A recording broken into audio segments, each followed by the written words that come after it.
Hey bozo, I know you didn't buy a ticket last week because you're lazy and you lack work ethic, so I'm here to remind you I announced a very big tour. 62 different stops, 15 different countries. I guarantee I'm coming near you. Don't say it. Keep that stupid f***ing joke to yourself. Let me tell the jokes, okay? Buy a ticket now. NoelMillerLive.com. Don't sleep. Tickets are always going, like hotcakes, like anything that goes fast. Formula One cars, you in bed, your boyfriend in bed, your dad when he made you. The list goes on. Don't be like one of them. Buy a ticket now. NoelMillerLive.com. Let's go. Let's go. Let's go. Let's go. Let's go. The session has begun. Before we get into individual issues today, we're going to start as a unit. We're going to try to connect as a group. Because remember, at the time that you're watching this, there's several other people watching this. So, I want to try to bind you all into a collective experience. So we're going to start with a couple Rorschach paintings. We can start with this one. Now just stare deep. You might have several thoughts as you stare deeply into this. Maybe you just see a jack-o'-lantern. Maybe you see nothing. Maybe you're getting hints of a repressed memory of dad drinking from that bottle again, and now he's angry and he's yelling again. So I'm going to go to my room and play video games because it's about to get really loud and uncomfortable. Yeah, let's get into some $5 therapy. If you are from the YouTube content review team, just understand this is all satire. Everyone who watches my channel is in on the joke, and we are kidding around. All right, we're just having a laugh, and that's all that's going on here. So just hang.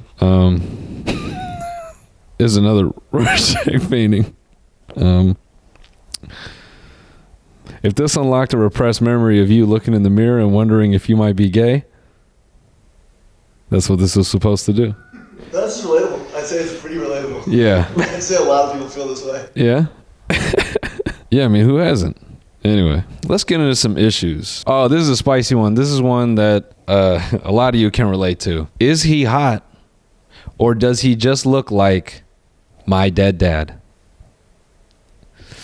Hey, Noel and associates. That's a good word for you guys. I recently met this dude at a Mac DeMarco concert. Oh, I can smell you both. I can smell you both. Weed and vague BO. Just a little bit. Yeah, definitely beer on the breath. Hot breath. And there was an instant connection between us. It had nothing to do with the fucking severe amount of substance in your bodies. That didn't assist the connection at all. We started talking and hung out quite a bit. I started to notice that he was very similar to my dad, who is dead as fuck. He plays guitar. Bro, you know what's crazy? Man, I wish I said this because now I sound like I'm making stuff up. I was going to say this dude probably had stains of everything he ate for the last week just on the tip of his mustache. And she goes and says, he plays guitar and he has a porn stash. Oh, man. And as many personality traits of my dad. What, like not being around? Now realizing this, I can't decide if I'm actually into him or if he's just filling the void that my dead dad left by being so similar to him. Love you all. Sounds like you just want to f*** your dad. You know what's crazy? My YouTube rep, she had this conversation with me and she said, you have to promise me no cursing in the first 30 seconds, okay? And I'm like, okay. I don't know about the rest of it though. Nah, I mean, yeah, you have absent father issues, which is good that you recognize that, because you don't want relationships to be tainted by, you don't want to be 35 and this dude is like carrying you over his shoulder to bed, and like reading you stories and shit, and you're like, wait, hold on. What are we doing here? It's okay to pursue. Just maybe pursue in mind that you want to try to consciously not, like when you look at him, just, don't think about my dad, don't think about my dad, don't think about my dad. Try to get to know him. So, rest in peace to that man. It's a shame that he left early, but, go talk to the dude from the Mac DeMarco concert, but just don't put any expectations on him to be daddy. Feeling left out of my work friend group. Alex, you writing in? Hey, Dad, are you sure you're not writing in? Okay. Hey, Baldy. My boss and his fiance are getting married. Oh, this is for real. This is for real. Oh, wow. My boss and his fiance are getting married at a destination wedding, and they invited all of my coworkers except for me, even the guy with a growth on his ass. I'm feeling pretty left out and wanted your advice on how to look for a new job because it's already been awkward and I can only assume it'll be more so after they all leave for the wedding. It's generally annoying, the tone that you have right now. And I think that may be why you didn't get invited to the wedding. So if you worked on being less mentally intrusive, you just being around, it's already exhausting. If you just work on that a little bit, I think you would probably get invited next time. Next time. I think your boss and his fiance will get married again. So, you know, there's time. There's time. There's more at the bottom, I think. Yeah, is there? P.S. I love you, Cash. And you should give Alex way more screen time. And Noel Miller bucks. He's like super hot. Wow. What rating? Huh. Feeling left out of my boss's wedding at gmail.com. Wow. I don't know why you're doing this. It's not going in. So, hey, Noel and team. I'm 11 months into a breakup with my first love of 3 years. We had a pretty big falling out, which led to her leaving me, and I still beat myself up about it sometimes. A few days back, we reconciled. I was the one who reached out with the intention to genuinely apologize to her and thank her for everything. And we left each other on the terms that if we ever cross paths in the future, which we will due to being friends before partners and sharing the same friends and social circles, we will be friendly and cordial with each other. Basically, I'm grieving the loss of a friend and someone who gave me the best moments of my life. She's completely moved on now, and I want to let go of her now so I can do the same for myself. Much love. Oh, shouldn't read that. First and last name. Yeah. Stop being a bitch, man. That's it. Yeah, 11 months into a breakup. Yeah. I would have understood 11 hours into the breakup. 11 months, homie, it's been over. You know what I mean? It's gone. Been gone. You know what I mean? And this is 2022, so that means you guys were dating during the pandemic. You accelerated your relationship timeline by at least 2-3 years with all that time you spent with each other. So you had plenty of time to go outside and get active, you know, get an STD, discover yourself. My professional advice would be it's going to be okay. And you're a bitch. No. You know, I like some of the language you've chosen here. I'm grieving the loss. See, that's the problem with TikTok generally. And, you know, I'm going to say this is old to say, but with Gen Z, you guys take a small thing like a breakup and now you turn it into grieving the loss of a friend. Man, shut up. Shut up. She doesn't like you anymore. That's it. She spent enough time with you to say, I don't want another day like this. And that's what should be on your mind. You should be focused on what is so annoying about you that made her want to quit. You know what I mean? Nah, it'll be okay, man. But don't say grieving the loss of a friend anymore. That's weird, and your friends don't like that either. I subscribe to my cousin's OnlyFans. Does this make me a creep? No, but it does make you white. Or... Yeah. I was waiting for that. My next bit was going to be, or Eastern European. Hey, Noel, I've been struggling with this for a while now, and I don't know if I should be ashamed of myself. Yes. Long story short, about 1.5 years ago, I subscribed to my cousin's OnlyFans account because I was super down bad and got to admit she had it going on. What the f*** were you? What? I never video chatted with her because that would be weird. Oh, it's good that you realize that much. But I definitely enjoyed the view from afar. After the post-nut clarity kicked in,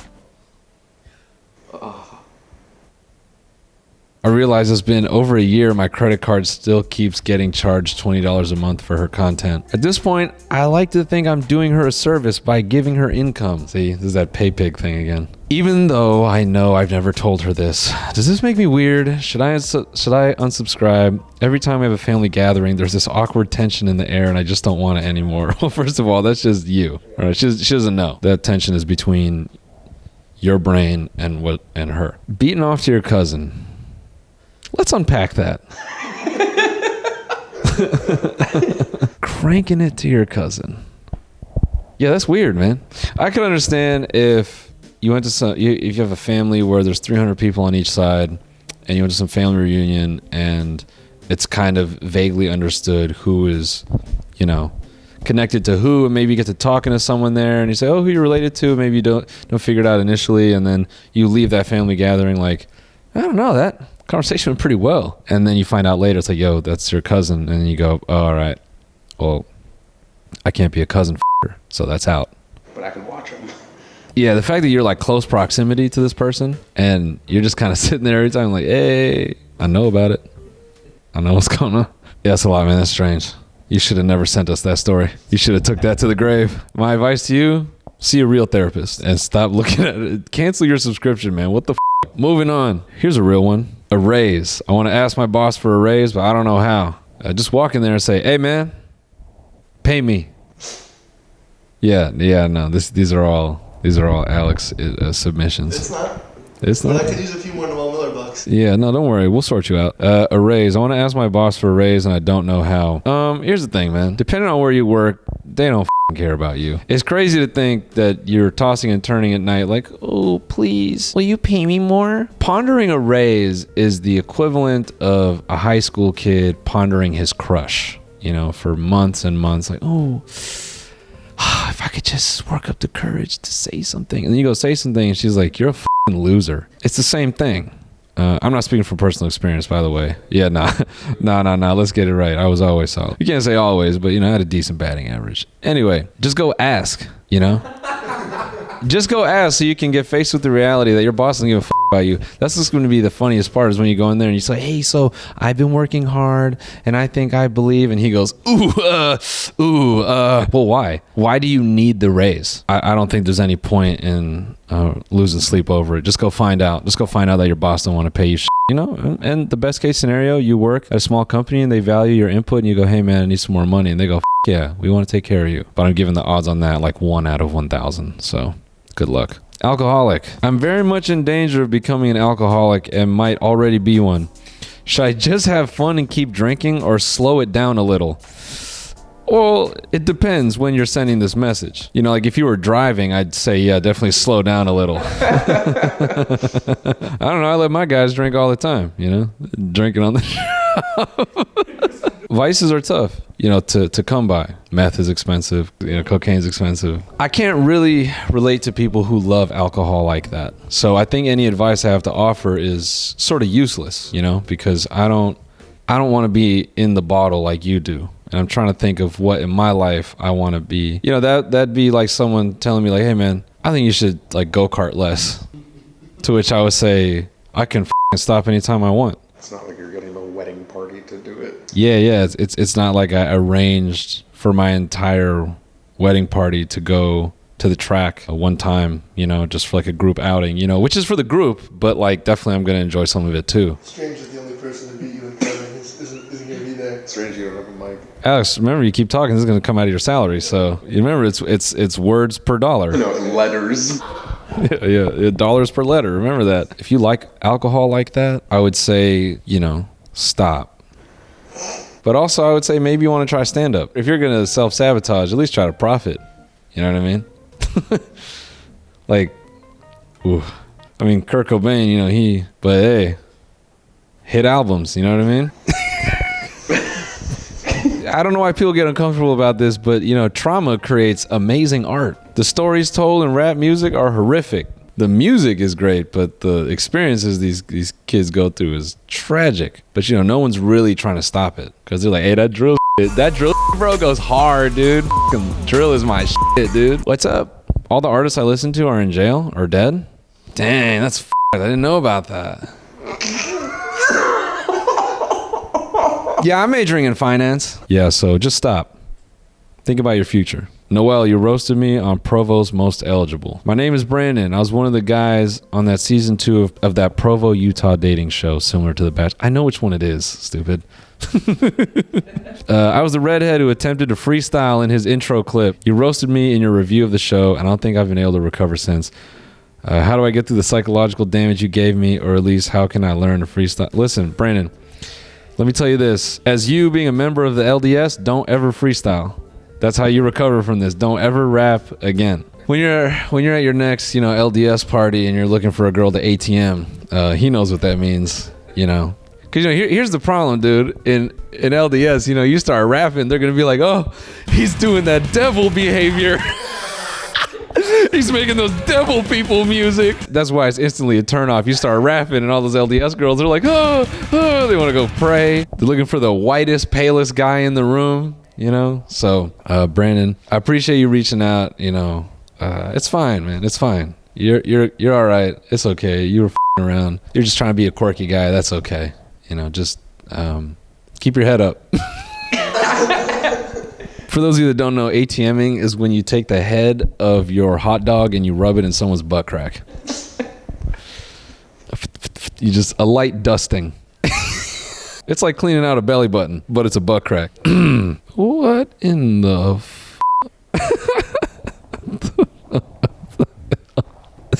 Disney threesome gone wrong? Gosh. Hey, Noel.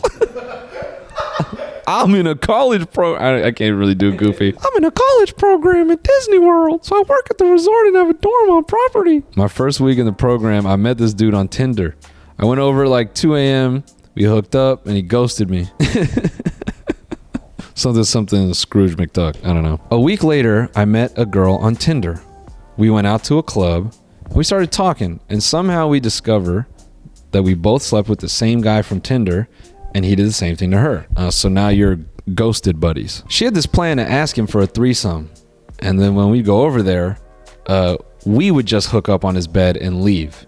So you following along? You know, the two girls would put on a show and he just stands in the corner like, what about me? He agreed. So we left the club, we went to his place. When we got there, they just started hooking up. And I got so nervous, I just sat there confused for an hour. The next day when I went to work and got Snapchat from her, they went to the courthouse and got married? All right. This doesn't make sense. Because to do that, you have to like apply for a marriage license, set up an appointment. It's a whole thing. So I'm going to say you made all this shit up and you just sit on Discord fantasizing about a life you don't have. Don't waste our time with that ever again. I'm damaged and horny. We don't want any parts. We're going to move on. Oh, here, this one's cold. 8 years and still no proposal. Lena submitted one?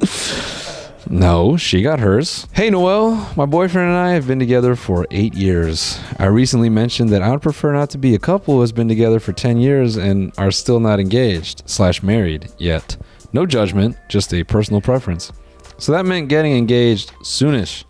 This made him seemingly freak out, and this man had the audacity to say he's not ready to get married so soon. His response concerned me, and I asked him, what about the idea of marrying his very serious long-term girlfriend was so scary? He said, I'm not sure if I just don't want to get married in general, or if I don't want to get married to you. Woo! We're 26, we live together, we share a car, I'm dependent on his medical insurance plan. Listen, here's the thing. When Alina brought it up to me, I was just a dumb dog.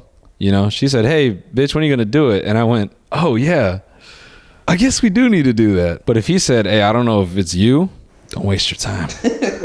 Get out of there. And the fact that you're kind of dependent on him is setting up for a bad relationship. So my $20 advice would be run. All right, everyone, thanks for tuning in. Another riveting round of therapy. I don't really know if I should be doing this. I'm a mean person. Noel just breaking up an 8-year relationship. Hey, f***ing end it, you know? You're 26, you got time, you know? It's not too late to find someone who loves you. All right, everyone, tune in for the next one. See you soon. Goodbye. I didn't come here to play, nah, I came with a plan. I'm the star inside my circle, I'm the pentagram, whoa. Making sacrifices just to get the land, oh. I'm trying to see how fast that hurricane go. Eyes burning, no sleep, hustle is OD. Collecting heavy notes, call that keeping it low key.